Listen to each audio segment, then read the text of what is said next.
Assalamualaikum warahmatullahi wabarakatuh. Salam sejahtera buat sobat sobter dimanapun berada.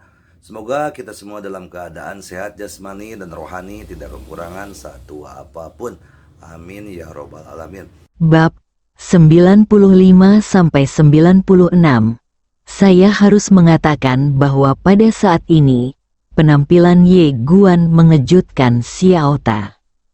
Ia tahu bahwa tuan kecil ini sangat jahat, namun tidak disangka orang ini begitu jahat. Apakah ini warisan sempurna dari bakat ilmu pedang dari dua generasi orang yang memiliki takdir sebelumnya? Yang paling penting adalah, jika Anda memilih ilmu pedang yang tak terkalahkan, Anda tidak akan kalah. Kecuali jika lawan menyerang Anda dengan mengurangi dimensi, misalnya, orang super kuat akan mengurangi dimensi dan membunuh Ye Guan, pembangkit tenaga listrik menakutkan yang mirip dengan King Qiu. Kekalahan seperti ini tidak apa-apa, namun, kecuali serangan pengurangan dimensi, Ye Guan tidak dapat dikalahkan sekalipun, jika tidak, akan mudah dipatahkan. Xiao Ta kaget, tidak berdaya, dan tentu saja senang. Ye Guan memilih ilmu pedang yang luar biasa. Bagaimanapun, dia senang, tapi dia juga khawatir di saat yang sama. Pada saat ini, suara misterius itu tiba-tiba berkata, "Mengapa dia hanya seorang kaisar pedang setengah langkah?" Xiao Ta berkata dengan lembut, keyakinan dan tujuannya dalam ilmu pedang telah tercapai. Yang hilang sekarang adalah pertempuran yang sebenarnya, waktu untuk memperkuat tujuan dan keyakinannya. Hanya dengan cara ini dia dapat dianggap sebagai pendekar pedang sejati. Dia menghela nafas dengan suara rendah. Saudari Tianming memberinya warisan ilmu pedang, dan dia langsung beralih dari ilmu pedang tahap kedua ke tahap keempat.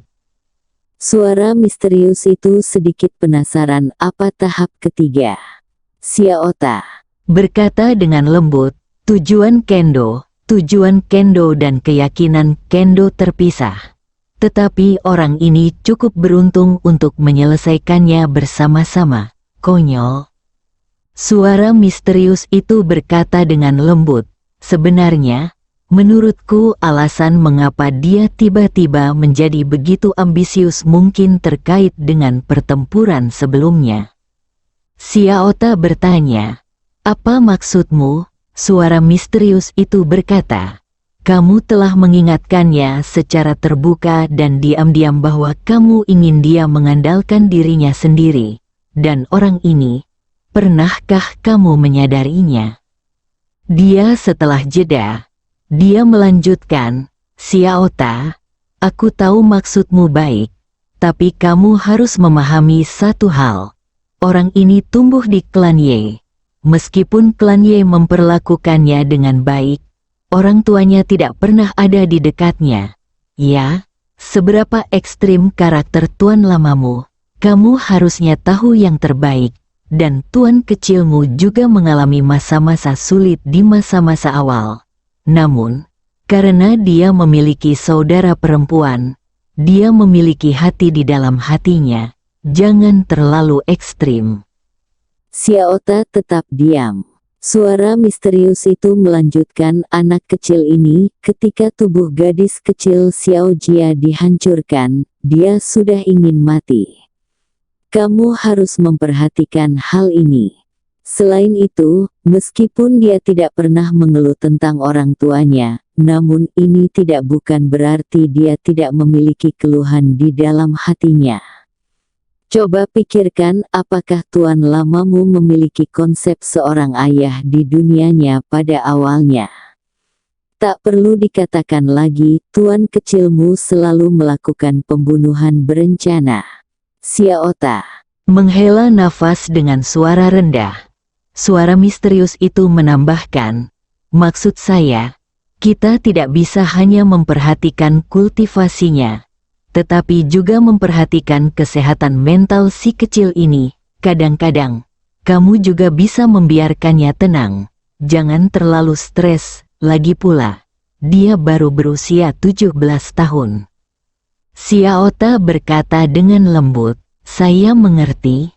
Pada saat ini, Ye Guan tiba-tiba berkata dengan penuh semangat, Tuan Ta, aku sudah membuat terobosan, begitukah?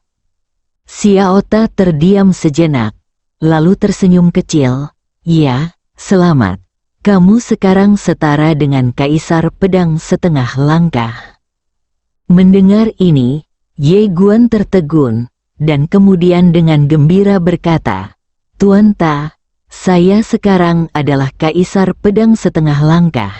Jika saya ditempatkan di keluarga Ye di alam semesta Guangxuan, apakah saya masih dianggap sebagai semut? Tersenyum sedikit, lupakan. Kamu mungkin tidak bisa mengalahkan mereka sekarang, tapi kamu masih bisa melarikan diri. Di saat yang sama, tekanannya tiba-tiba menjadi lebih ringan.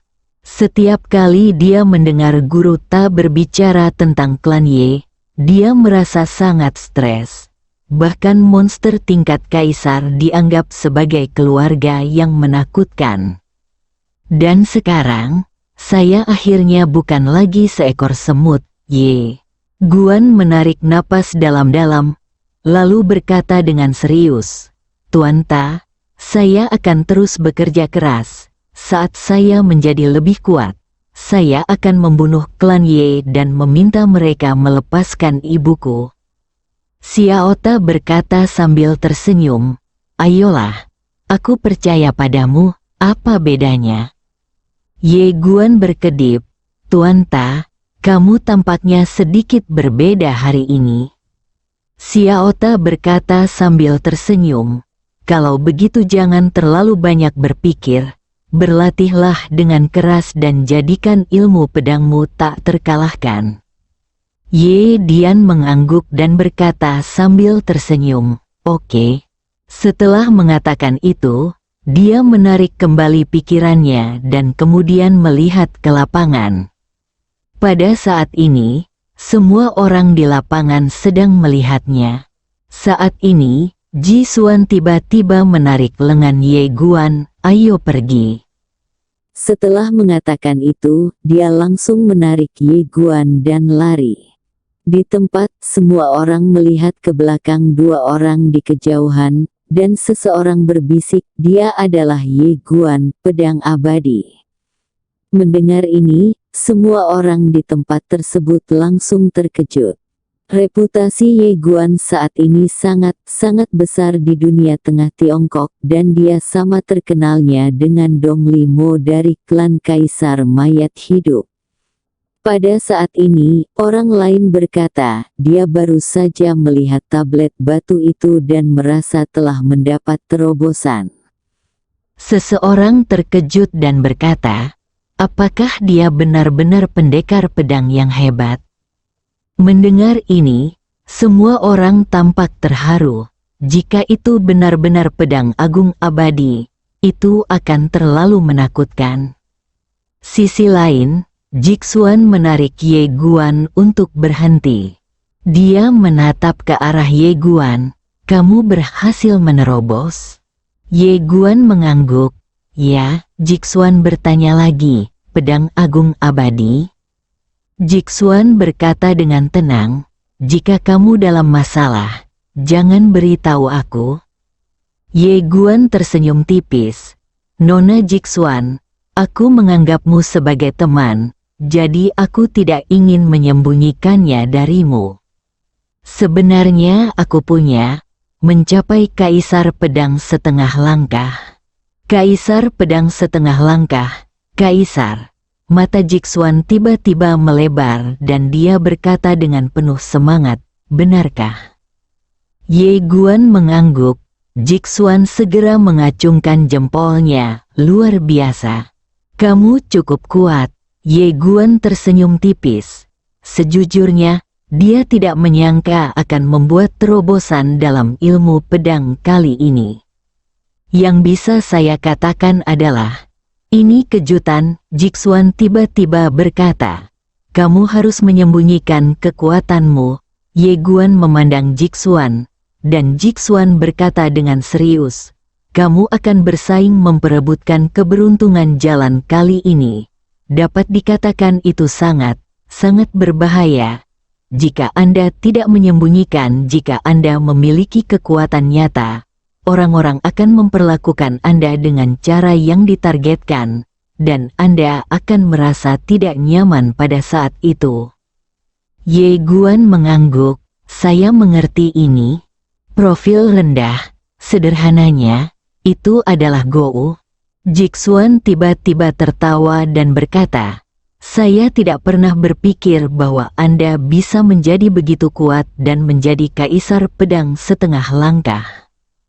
Ye Guan tersenyum dan berkata, terima kasih telah membawa saya ke tempat itu.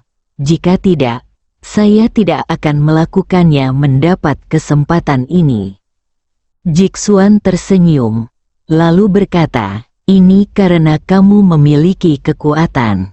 Lihat, ada banyak ilmu pedang, tapi selama kamu memahaminya. Ye Guan terdiam.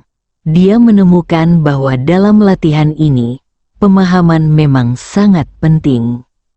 Namun, ia merasa segala sesuatunya tidak harus terfokus pada pemahaman. Anda perlu memahaminya, dan Anda juga perlu berlatih. Baca ribuan buku dan lakukan perjalanan ribuan mil. Jika Anda hanya belajar atau belajar dengan giat, Anda hanya akan menjadi seorang nerd. Anda juga harus keluar dan melihat dunia, karena banyak kebenaran tentang kehidupan yang tidak ditemukan dalam buku. Hal yang sama berlaku untuk budidaya. Anda tidak bisa hanya mengandalkan pencerahan, Anda juga harus mempraktikkannya, kombinasi keduanya. Saat ini, Jixuan tiba berkata, apakah Anda mewakili Sekte Tao untuk memperjuangkan keberuntungan Sekte Tao kali ini? Jixuan berpikir sejenak, lalu berkata, apakah Anda ingin berganti kekuatan? Dengan segala hormat, Sekte Tao terlalu lemah. Jika Anda menghadapi sesuatu yang tidak adil saat Anda berjuang demi keberuntungan jalan besar, Sang Tao Sekte tidak dapat membantu Anda sama sekali. Tetapi jika Anda bergabung dengan beberapa kekuatan yang kuat, seperti Protos, seperti Akademi Guangxuan, bakat itu penting, begitu pula platformnya. Ye Guan menggelengkan kepalanya. Ketika dia datang ke Tiongkok, tidak ada kekuatan yang menerimanya, hanya Sekte Tao. Meskipun Daomen sangat miskin, dia ingat cinta ini. Bagaimanapun, ini adalah bantuan yang tepat waktu. Sebagai manusia, Anda tetap tidak bisa bersyukur. Tampaknya sedang memikirkan sesuatu. Ye Guang memandang Jixuan dengan heran. Sejauh yang saya tahu, hubungan Anda dengan Akademi Guangxuan. Jixuan tersenyum dan berkata, saya memang punya dendam terhadap Akademi Guangxuan. Tapi saya tidak punya dendam. Benci mereka lagi. Ye Guan bingung, kenapa? Jixuan berkata dengan tenang, aku membunuh semua orang yang aku benci sebelumnya. Ye Guan tertegun, lalu menggelengkan kepalanya dan tersenyum. Gadis ini juga orang yang galak. Jixuan tersenyum dan berkata, mereka pasti tidak akan membiarkan saya pergi sekarang. Tapi saya tidak peduli. Jika saatnya tiba, saya akan berjuang demi keberuntungan jalan besar. Akademi memiliki peraturan bahwa mereka yang bersaing untuk mendapatkan keberuntungan dari jalan besar akan dilindungi. Ketika saatnya tiba, saya akan berpartisipasi, dan mereka ingin membunuh saya, tetapi mereka tidak dapat menyentuh saya. Mereka pasti akan marah sampai mati, Ye Guan menggelengkan kepalanya dan tersenyum. Dan pada saat ini, nafas yang menakutkan tiba-tiba turun dari langit, dan kemudian sebuah suara tiba-tiba datang dari lapangan. Berbunyi, "Saya khawatir Anda tidak akan memiliki kesempatan ini." Sedikit, dia adalah orang kuat dari Akademi Guangxuan. Ye Guan sedikit mengernyit. Tidak bisakah orang-orang kuat teratas tidak mengambil tindakan di sini? Xiao Ta, Ji Xuan berkata lagi, "Pergi cepat." Ye Guan memandang Ji Xuan. Ji Xuan berkata. Xuan tersenyum dan berkata, "Ini antara aku dan mereka, jadi jangan terlibat." Ye Guan menggelengkan kepalanya. "Aku akan membawamu melarikan diri, aku sangat cepat." Sangat cepat, Jixuan berkedip dan wajahnya tiba-tiba menjadi sedikit merah. Sementara Ye Guan berpikir langsung, dan pedang udara muncul di depannya dan Jixuan. Ye Guan berdiri di atas pedang, dan kemudian berkata, "Ayo." Jixuan berdiri tepat di depan Ye Guan. Di depannya, Ye Guan memiliki pemikiran di benaknya dan langsung bangkit dengan pedangnya cepat. Dalam sekejap mata, keduanya langsung saling berhadapan. Namun, sebelum mereka berdua berjalan lama, aura menakutkan tiba-tiba merobek ruang dan meledak ke arah mereka berdua. Jixuan sedikit menyipitkan matanya, berbalik dan meluncurkan pisau terbang. Tertawa, ruang itu terkoyak, ledakan di ujung langit, sebuah ledakan terdengar, dan seorang lelaki tua mundur dengan keras. Pada saat ini, seorang lelaki tua berpakaian abu-abu tiba-tiba muncul di depan Ye Guan dan Jixuan. Jixuan memandang lelaki tua berbaju abu-abu itu dan berkata dengan tenang, "Kepala Pengadilan Penegakan Hukum." Mendengar ini, wajah Ye Guan menjadi gelap. "Bos besar ada di sini." Jixuan memandang Ye Guan dan berkata sambil tersenyum, "Ayo pergi." Jixuan memandang Ye Guan, "Tidak perlu memprovokasi Akademi Guangxuan karena aku. Apakah kamu mengerti?" Ye Guan tersenyum dan berkata, "Jika aku pergi, apakah kamu akan kecewa?" Jixuan mengangguk, "Ya, tapi, aku mengerti." Ye Guan tersenyum sedikit, "Kamu tidak harus menyelamatkanku sebelumnya, tetapi kamu melakukannya." "Saya pikir kita harus berteman sekarang," Jixuan berkata sambil tersenyum. "Sebenarnya, saya pikir kita berada di Xinyuan." Saat ini, Ketua Pengadilan Penegakan Hukum tiba-tiba berkata, "Bisakah Anda menghormati saya? Apakah menurut Anda saya begitu tidak sopan?" Kamu memandang Pengadilan Penegakan Hukum dengan telapak tangan terbuka. Pedang udara terangkat ke dalam langit dan menerobos langit. Pedang abadi, Kepala Badan Penegakan Hukum sedikit menyipitkan matanya. Ye Guan menatap Kepala Penegakan Hukum Yuan. "Apakah kamu yakin bisa mengalahkan kami berdua bersama-sama?" Kepala Penegakan Hukum Yuan terdiam. Ye Guan melanjutkan, "Jika kamu bersikeras untuk mengambil tindakan, kami berdua tidak punya pilihan selain membunuhmu. Meskipun kami diinginkan oleh Akademi Guangxuan, kamu mungkin mati. Jika kamu mati, Akademi Guangxuan akan memberimu kemuliaan paling banyak. Kuburkan dia dan dapatkan uang pensiun. Apakah menurutmu itu sepadan?" Kepala Badan Penegakan Hukum memandang Ye Guan tanpa berkata apa-apa. Ye Guan berkata dengan serius, "Jika aku jadi kamu, aku tidak akan mempertaruhkan nyawaku. Lagi pula, kita tidak memiliki pertikaian darah, jadi tidak perlu mempertaruhkan nyawa kita. Bukankah menyenangkan mengumpulkan orang lain, hari dan mengejar kita lagi?" Jixuan menatap Ye lihat. Mataku berkedip, tapi aku tidak tahu apa yang kupikirkan. Setelah menatap Ye Guan sejenak, Kepala Akademi Penegakan Hukum berkata, "Kamu memiliki bakat yang bagus dan otak yang bagus. Apakah kamu tertarik untuk bergabung dengan Akademi Guangxuan kami?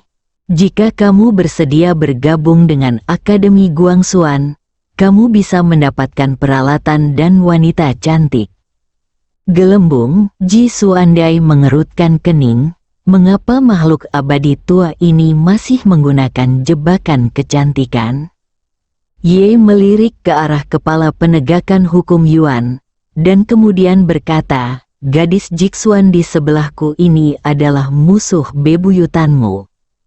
Kepala Penegakan Hukum Yuan berkata dengan tegas, "Masalah gadis ini, sejujurnya, aku telah Anda tahu dia dihukum secara tidak adil. Jika Anda bersedia bergabung dengan Akademi Guangxuan, kita dapat bekerja sama untuk membatalkan kasusnya. Tidak peduli betapa tidak setianya orang di balik ini, kita dapat bekerja sama untuk memberantas kejahatan dan mengembalikan kepolosan gadis ini." Setelah mengatakan itu, dia berhenti dan berkata, "Kamu bisa bergabung bersama. Apakah orang tua ini ada di sini untuk merekrut orang?" Saat ini, Ji Xuan tiba-tiba menarik lengan baju Ye Guan dan menggelengkan kepalanya. Ye Guan memandang lelaki tua itu dan berkata, "Musuhku adalah Anjia, klan Tianlong kuno. Jika mereka datang untuk menyerangku, bisakah kamu membantuku membawanya?" "Aku tidak bisa membawanya." Ye Guan tersenyum. Orang tua itu tampak rumit. "Maaf, Tuan Ye Guan, sepertinya akademi kami ditakdirkan untuk merindukanmu." Ye Guan tersenyum dan berkata, "Jangan datang dan pukul saya." Kepalanya, "Kami tidak berniat menjadi musuhmu. Saya di sini bukan untuk mengincar kalian berdua." Saat dia mengatakan itu, dia melihat ke samping Ji Xuan. "Ji Xuan, Presiden Gu telah menyelidiki apa yang terjadi saat itu. Dia memintaku untuk datang kali ini karena dia ingin mengundangmu. Kembalilah ke akademi dan bantu kamu menyelesaikan kasus yang tidak adil ini." Jixuan berkata sambil tersenyum, "Bagaimana jika aku tidak kembali?" Orang tua itu berkata dengan lembut, "Saya juga akan menyelesaikan kasus ini untuk Anda." Setelah hening beberapa saat, Jixuan berkata sambil tersenyum, "Saya terbiasa sendirian." Orang tua itu menghela nafas dengan suara rendah.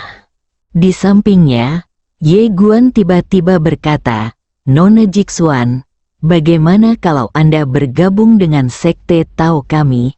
Jixuan mengangguk. "Oke." Orang tua itu tidak berkata apa-apa lagi, berbalik dan pergi.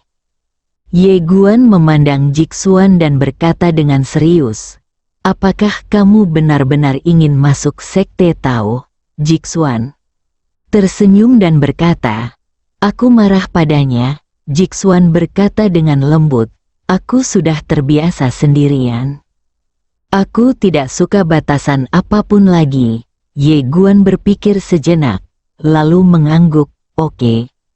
Sekte Tao memang buruk. Anda mungkin harus bertanya kepada orang lain. Bangun rumah Anda sendiri, tidak benar." Jixuan tiba-tiba berkata, "Perjuangan untuk keberuntungan jalan akan segera dimulai. Kamu harus bekerja keras. Terutama hati-hati terhadap Anjia dan klan Tianlong kuno." Ye Guan mengangguk. Karena dia dikejar oleh dua alam kesengsaraan besar di Sin City terakhir kali, sejauh ini belum ada pergerakan dari pihak lain. Ini agak tidak biasa. Setelah membaca ini, Ye Guan buru-buru berkata, "Nona Jixuan, saya harus pergi sebentar dulu." "Hati-hati." Sampai jumpa nanti, ujung langit dalam sekejap mata. Jisuan melihat ke arah asap panjang yang dihasilkan oleh pedang di langit dan sedikit mengangkat sudut mulutnya. Postur memegang pedang orang ini sangat tampan. Sisi lain, Ketua Pengadilan Penegakan Hukum melihat ke arah mana kedua orang itu pergi, dan ada seorang pria paruh baya berdiri di sampingnya. Pria paruh baya ini adalah Gu Chaoyuan, Kepala Cabang Baru Akademi Guansuan. Kepala Penegakan Hukum Yuan berbisik, sayang sekali. Gu Chaoyuan menggelengkan kepalanya sedikit dan berkata dengan lembut, sungguh disayangkan. Kedua jenius yang tiada taraf ini seharusnya berasal dari akademi. Jika mereka berdua berada di akademi, kali ini pertarungan nasib akan kita tidak perlu melihat wajah orang lain sama sekali. Kepala Badan Penegakan Hukum berkata tanpa ekspresi, keluargaan benar-benar pelit kali ini. Gu Chaoyuan menggelengkan kepalanya dan tersenyum, faktanya, dalam keadaan normal, mereka bisa melakukannya di alam atas.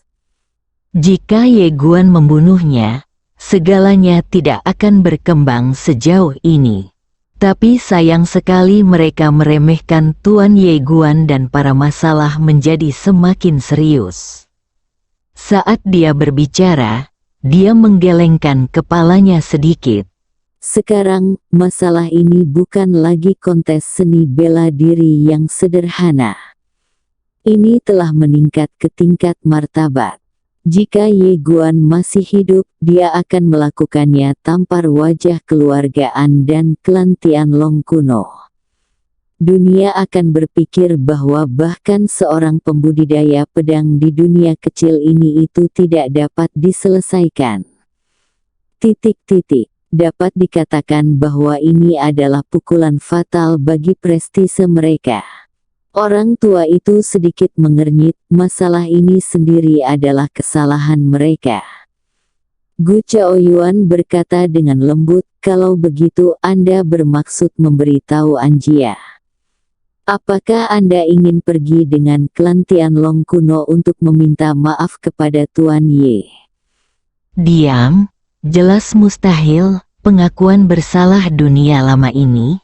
Kecuali jika Anda lebih kuat dari mereka, begitu kuat sehingga mereka tidak sanggup menyinggung perasaan Anda, mereka akan meminta maaf kepada Anda. Jika tidak, meskipun mereka melakukan kesalahan lagi, mereka tidak akan tunduk kepada Anda. Ini adalah kebanggaan dari keluarga kuno, Gu Chaoyuan menambahkan. Lagi pula, masalah ini menjadi lebih rumit sekarang. Karena keterlibatan Ketua Ye Guanzi, semua keluarga bangsawan menjadi waspada. Mereka langsung menugaskan Ye Guan ke pihak Ketua Ye. Oleh karena itu, banyak keluarga bangsawan sekarang memiliki kekuatan yang kuat tertarik pada Ye Guanzi. Mereka semua tetap bermusuhan. Sekarang, mereka ingin membunuh Ye Guan untuk menunjukkan kepada Ketua Ye kekuatan keluarga mereka. Orang tua itu berkata dengan sungguh-sungguh, Kepala Akademi, sejauh yang saya tahu, Anda juga mewakili keluarga. Gu Chaoyuan. Dia tersenyum dan berkata, ya. Orang tua itu sedikit bingung. Tapi kamu baru saja memintaku untuk memenangkan hati Ye Guan. Gu Chaoyuan berkata dengan lembut, saya dari keluarga bangsawan, tapi saya juga dari akademi. Belum lagi tempat lain, ini adalah Middle Earth China kita. Pertarungan internal yang berulang-ulang telah menyebabkan dua monster tak tertandingi meninggalkan kita. Ini adalah kerugian besar bagi akademi. Dia berbicara, dia menyipitkan matanya, benar sekali. Apakah menurutmu keluarga bangsawan dapat menekan Ketua Ye? Jangan lupa bahwa Dekan King Qiu dan Master Pedang Manusia belum mati.